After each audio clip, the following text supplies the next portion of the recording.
네, 또 다른 강준만 씨 책입니다. 친구의 권유로 읽었고요. 이 책은 어제 저녁부터 읽고 아침에 일어나서 이렇게 한번 느낀 바를 말씀드립니다.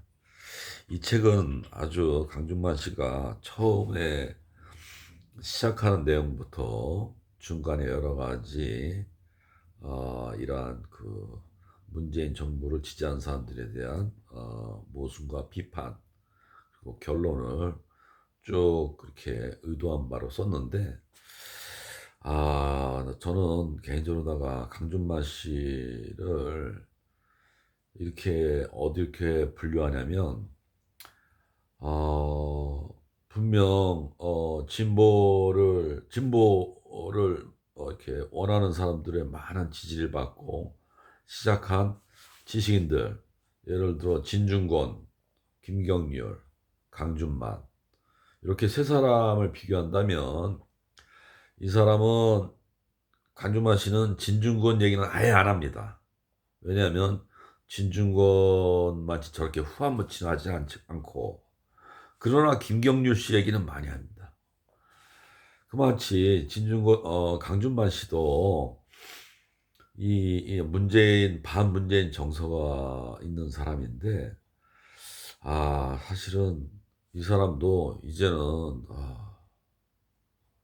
제가 이제 개인적으로 불만이 많은데 그 불만을 이 책을 펼치면서 설명을 드리겠습니다. 처음에 이 책에서 시작하는데 소개하는 지식인이 변호사 정인진 씨, 그다음에 세명대학교 이봉수 씨. 이 두 분은 내가 나름대로 이분 쓴 글을 읽었고 이분들에 대한 마음을 이해하는 사람입니다. 그래서 이 사람은 이 두 분을 여기다 딱 왜 소개했느냐? 이 사람들은 강남 좌파에 대한 비난을 억울한 측면이 있고 잘못됐다. 예를 들어 정인진 씨는 정부 좌빨이니 강남 좌파니 하는 그거 꼴통들이 하는 말을 동원하여 그 말을 듣는 본인이 수긍하지 않을 분리법을 남들에게 의도한다. 그러니까 강남 좌파 이런 말 쓰는 것은 나쁜 의도라고 이게 설명드리고, 또 하나는 한국에서 좌파는 수구 세계들이 입지를 넓히려고 나머지 한쪽을 밀어붙이는 별칭일 뿐이다. 이봉수 씨가 말씀하십니다. 이 두 분 말이 맞아요. 저도 전 좌우파가 뭔지 잘 모릅니다만, 이렇게 조금 문재인 지지하는 사람 무조건 좌파 이런 식으로 하는 사람이 너무 많은데, 이 저 보수 쪽에서 밀어붙이는 거에 많은 사람이 이렇게 이런 것을 강용을 하죠.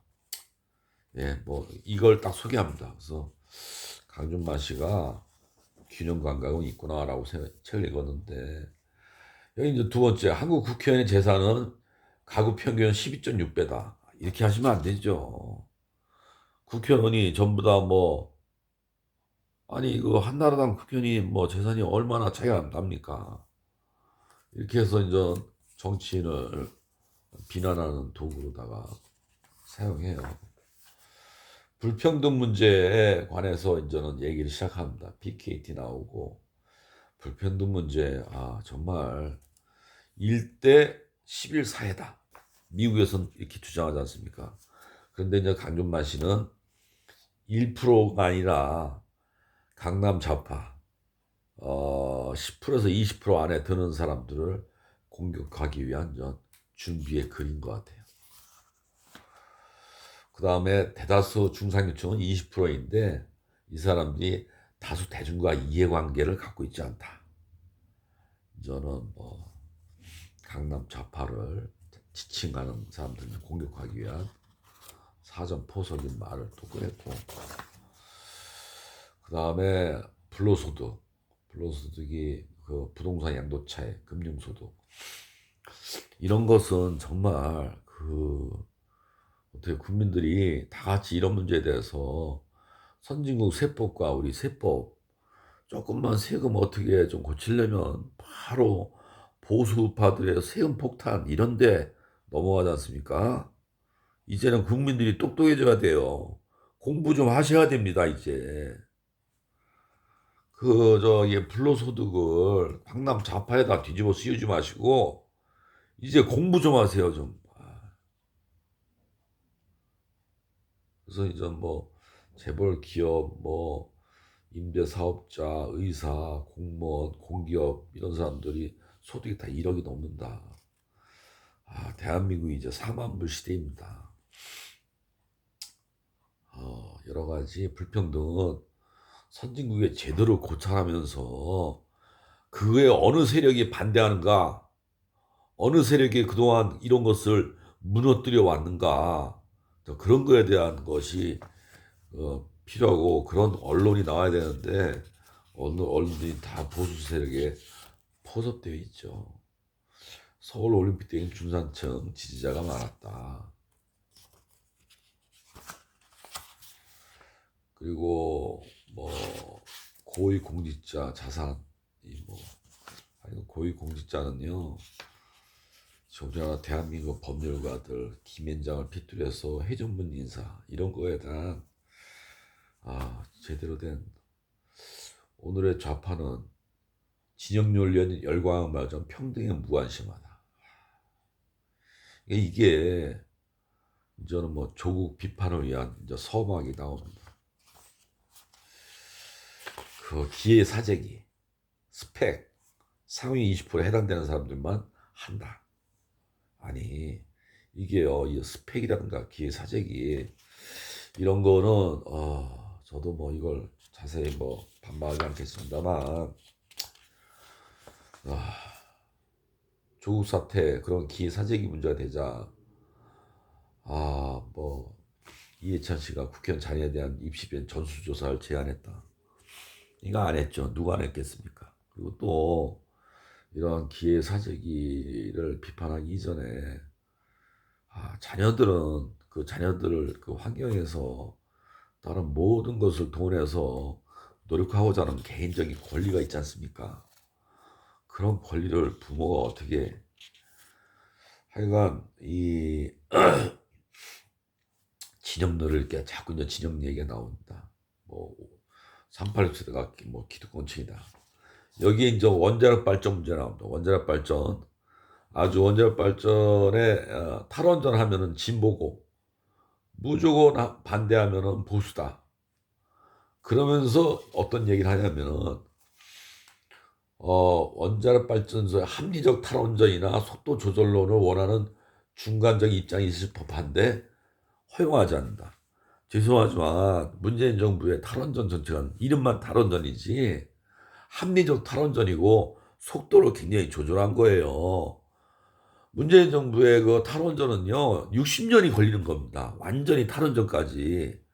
그래서 그거는 탈원전에 대한 계획을 굉장히 늘려서 잡아서 합리적 속도 조절해서 내놓은 것 같다가 그냥 탈원전 뒤집어 씌우기 한 겁니다. 이런 것도 제대로 다 문재인 정부의 탈원전 정책을 좀 고찰하고 써야지 이렇게 막 그 완전히 뒤집어 씌우기. 하여간 김경유 씨 얘기 나옵니다. 하여간 김경유 씨는 난 거론하고 싶지가 않아요. 정말 하여간 그래도 강준만 씨는 진중권 얘기는 안 씁니다. 강준만 씨는 또 진중권 얼마나 사악한지를 아니까 그런 것 같아요. 우석훈 씨 얘기다. 우석훈 씨에 대한 여러 가지 책도 읽었는데요. 우석훈 씨 개인적으로도 한 달 정도 아는 사람인데 이분도 뭐 검찰 개혁이 이렇게 중요하다고 생각하지만 그렇게 해가지고 사회가 좋아질까? 뭐 이런 글을 썼어요. 검찰 개혁에 대한 공부를 제대로 안 한 거예요.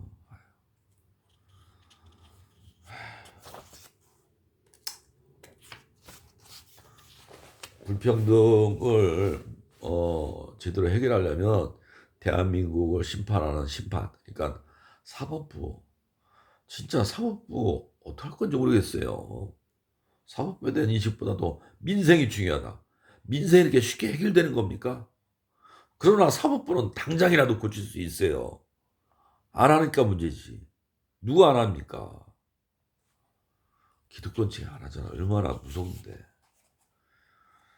그 미국 노동자에서도 뭐 진보 정치 민주당 비판하죠. 볼보 자동차를 타고 다니는 비싼 커피를 마시는 이렇게 비난하고. 하여간 미국에서도 칼럼니스트들이 가난한 사람들이 공화당을 찍는 이유가 민주당이 여표화돼서 그렇다. 하여간 이건 뭐 미국의 문제고.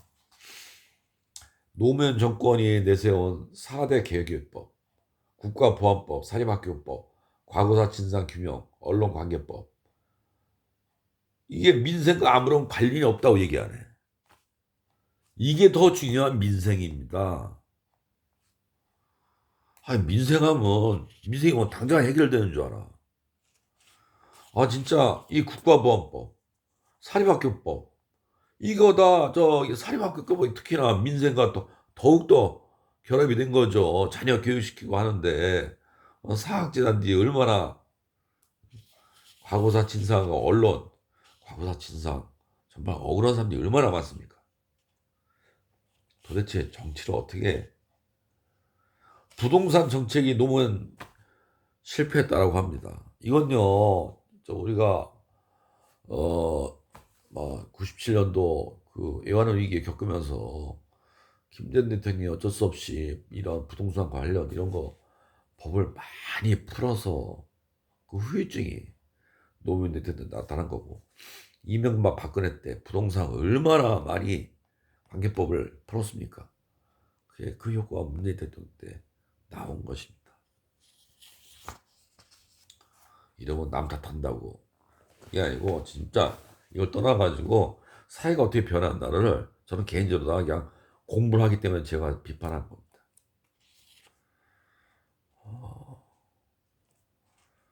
가습기 살균제 나왔걸랑요. 이 가습기 살균제도 이 과정이 어떤지는 뭐 문재인 정부 비판하는데 박근혜 정부 책임이 크다.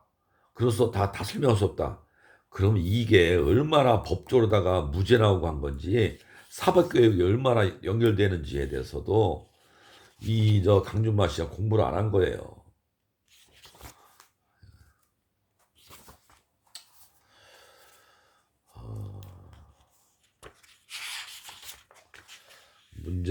박근혜 때 TV조선이 아주 불쏘시개 역할을 했다고 하는데 웃기고 있네. 아유, JTBC지.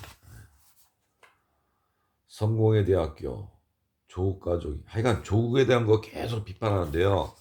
정말 조국을 비판하기 전에 얼마나 국가적인 폭력에 한 가족이 백주 대낮에 이렇게 지금도 계속 진행되고 있죠. 이게 사법 문제에 대해서 얼마나 로스쿨 얘기 나온 걸랑요. 로스쿨은 영국처럼 자격 일정 정도 공부의 자격이고 야간대학교도 설정하고 등등 해가지고 이것은 다 이 로드맵에 대한 것은 나온 거예요. 로스쿨이 비싸다. 영국 같은 제도를 그러면 같이 공부해가지고 우리나라에 도입을 하자고 하든지. 외국살에 공부한 강준만 씨가 이제는 공부를 안 하는 것 같아. 38년 세대가 혜택을 누렸다. 좋아요. 혜택을 누렸다 칩시다. 그럼 다음에 뭘 해야 되겠어요? 지금 기본소득 얘기가 나오고 있지 않습니까? 기본소득 얘기는 하나도 없어.